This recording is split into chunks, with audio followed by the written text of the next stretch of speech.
That's it. Carlos!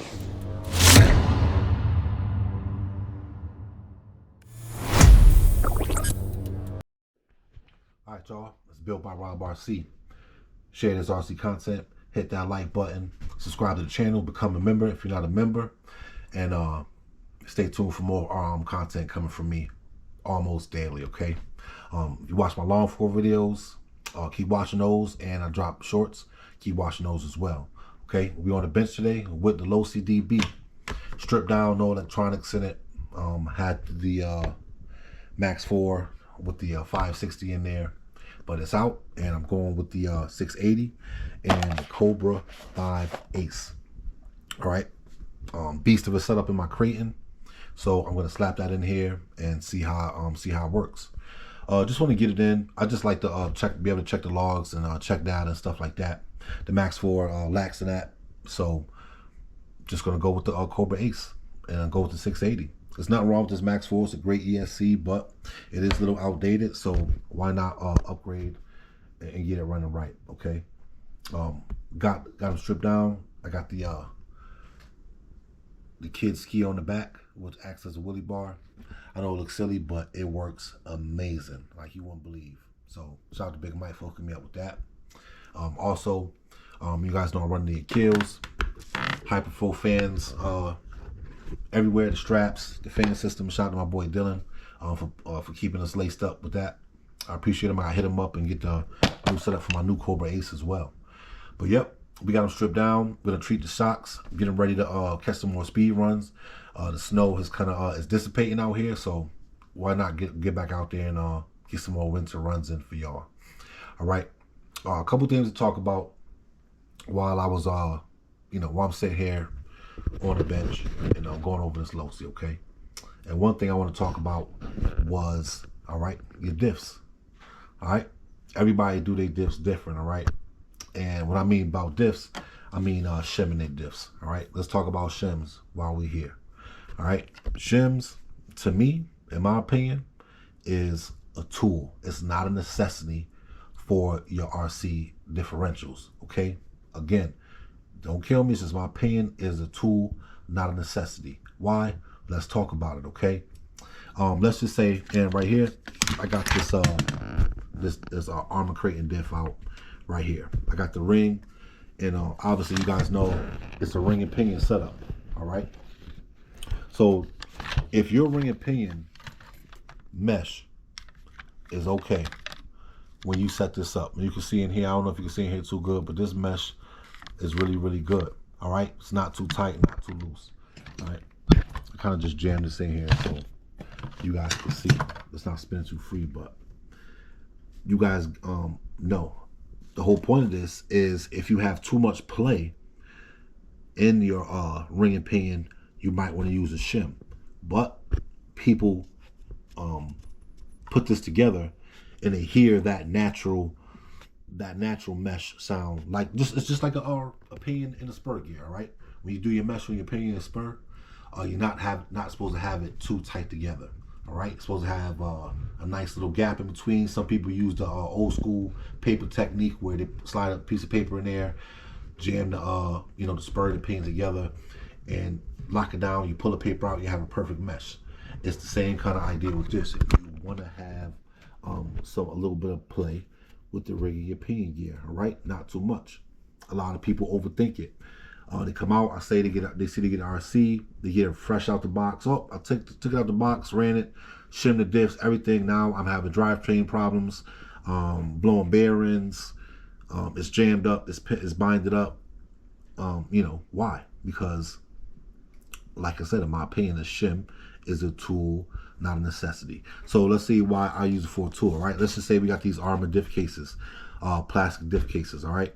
Over time, if you don't swap these out, get new ones, the tolerances that holds these bearings together gets very, very loose, especially if you're a hardcore basher or you're a hardcore speed runner. Especially in the summertime, these things will heat up and warp. It won't sit the same. So if you don't have metal diff cases, or you want to you notice that mesh is just a little bit too loose, you stripping out your ring and pinion gear, something like that, that's when you use a shim, the appropriate shim. Put it on the left side, my left side, and it's bearing, and you get that mesh a little tighter. All right. So that's what a shim is for. It's a tool, not a necessity. Like I said, in my opinion, I hope that tip, helps somebody out there that's having problems with their drivetrain and keep banging ahead. A lot of this time in this RC game, we can overthink things, overanalyze, and that's what we get ourselves in trouble. So that's one of the things that early in the game, especially with fifth scale RCing, that I realized is that excuse me, I didn't always need to shim my differentials. All right, sometimes my differentials were a-okay, especially if you get aluminum bulkheads. Aluminum bulkheads, the tolerances stay really tight for a long time. Obviously, it's because it's aluminum, and you'll never go wrong. Just get out there, test your vehicle, see what happens. Trial and error. Trial and error is the best way to find out, what's going on with these RCs and what you need for your style of RCing and your particular RC that you're running. All right. A lot of guys get caught up by getting too much information, not the right. It's a lot of bad information out there. There's a lot of misinformation out there, and there's a lot of information that can have you just running in circles. So, the best thing I learned is listen to yourself. Go out there, run your RC. Something goes. You'll learn over time that, hey, I needed this, or I didn't need that, or I don't need anything at all. Sometimes we just overthink it. Okay. But yeah, I'm gonna get this Cobra 5 Ace in here. The reason I'm going back with it, like I said, the programmability and the data logging ability is awesome on it. Okay. I'm gonna treat these shocks on this Losi, stiffen up the rear so I can keep it plain to the ground while I'm doing some speed running. We're gonna get this thing up over 90 miles an hour, and I'm gonna slap the system in and get right back to y'all in 1 second. I'll be right back. All right, guys, we are back. ESC is in, motor's in. That was real easy, real simple fix, especially with this Vodafone dual motor mount. One thing you notice with swapping this other side, I do get a little rub right here on the battery tray, especially if I run bigger batteries. You're gonna get that a little bit. It's the price I paid by having that set up. I broke the other side of my motor mount, but when I did order a Taylor RC one, when that one comes in, I will be swapping this back over and putting both batteries on this side again. All right. So another thing I want to talk about while it's fresh in my mind is gearing, and the reason why I'm not too big on telling people how to gear their RCs. Okay. It's not because I'm selfish. It's not because I don't want people to go fast. That's the first thing people will say. Oh, he's holding the secrets, holding on to the sauce. No, I'm not. All right. So let's talk about it. The reason why I'm not big on giving people suggestions on the gearing is because I'm speed running these cars to get top speed. 1 run, 2 runs are better. Coming back, checking temps, letting cool off, things of that nature. Okay, it's very, very speed run is very, very tedious. Something that you gotta be very, very, very mindful of. I'm sorry, I'm tired, y'all. I'm sorry. What you doing? Okay, you came in a situation. Now, just imagine this scenario, right? So I tell you, I give you my gearing. Let's say I give you my gearing. Okay, right? What you running? X, Y, and Z. Blah, blah, blah. All right. I give you gearing for speed running. All right. Speed running. 1 or 2 passes. Keep in mind, that's what we're doing. You see what we do on the channel all the time. Give you my gearing. You get out there. You put the same system in yours. Same setup. Same everything. Get out there and we just start bashing this thing. All right. You're going to smoke your system. You're going to set your whole car on fire. All right. Why? Because I gave you a gearing that's for speed running, not for bashing. And people say, oh, yeah, I know. I'm not going to do this. I'm not going to do that. And it's easy to forget, especially if you're out with your friends. You're doing your thing. Y'all doing what y'all do. Y'all having fun with the RCs. There might be some people coming around. You want to, you want to show. Everybody does it. I don't care what nobody say. Everybody want to do it. People come by. They see these cars running. You want to put on a show. All right. But guess what? You just got finished doing your pass with your RC. It's hot summer day, 85, 90 degrees. You're not mindful. You just did a lot of passes. Your system is your system is hot. You think because you got fans on it that those fans are gonna bring down your temperature that fast, and you just start bashing this thing, and then poof, you know, your batteries puff up, your ESC goes, you end up smoking your motor. All right, and then you back in my DMs. I'm telling you just because it's just off experience. You know, I'm not making this stuff up. Back in my DMs. Hey, what's up, Rob? That setup you gave me, oh yeah, my car's on fire, I don't know what happened. X, Y, and Z. Well, what were you doing with it? Oh, I was, you know, 1 or 2 passes. You know what? That's not always the case. All right. Some people tell me that, hey, I forgot, I just was bashing and it got too hot. I wasn't realize that I blew the motor or blew the system. Sorry. You know, and I hate to have that happen to people, okay? So I'm reluctant to talk about it. That's why when I do give out information, the first thing I ask is, what are you trying to achieve? All right? You tell me what they want to do. Oh, I want to go this speed. Okay. Where do you live? How is the temperature out there? You know? Oh, I'm down south. It's 100 degrees, such and such. You know, all those things factor in. You know, the environment. You know, your batteries. You know, the speed controller, and lastly, you know, the gear ratio. All right, so be mindful of that. You know, it's tough for me, like I said, to not tell people, but that's the reason why I'm not really big on it. Now, hey, if you're a member of the channel, I'll share all the content. No, sir, I'm just kidding, guys. But anyway, that's just my opinion on gearing, shims.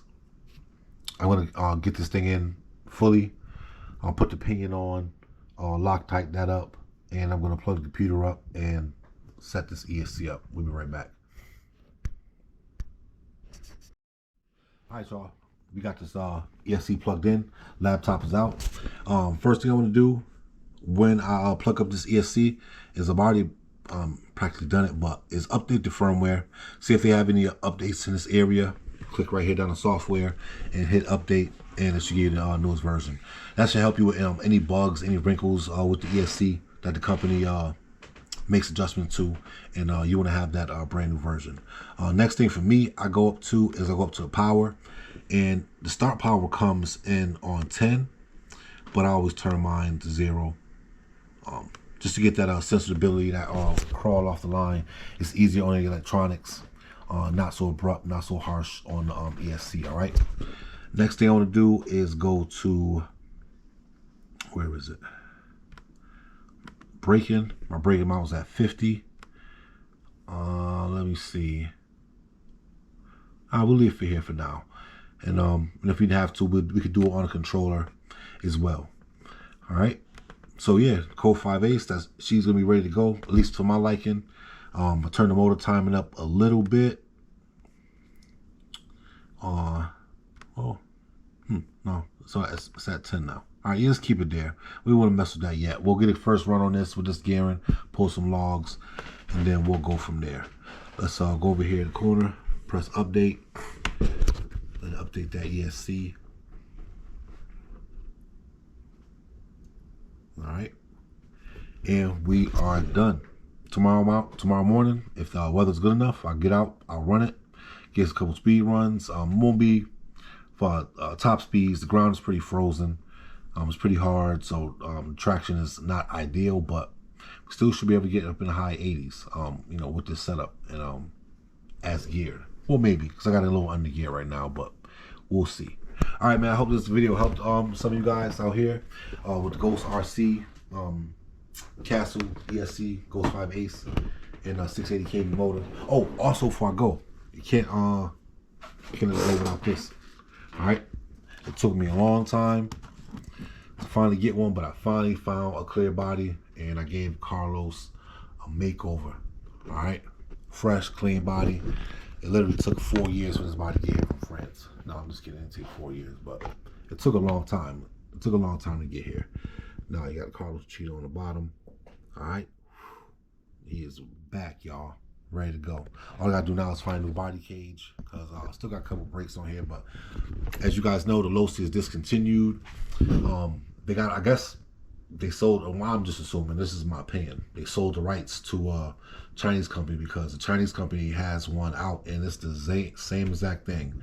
Body panels, everything is the same. So maybe that's the new Losi. But I'll do some more research, and maybe we can get one of those and show you guys what it's like. But until then, I'm gonna get this thing up and running and get something to eat. I'm starving. Till next time, Built by Rob, I'm out of here.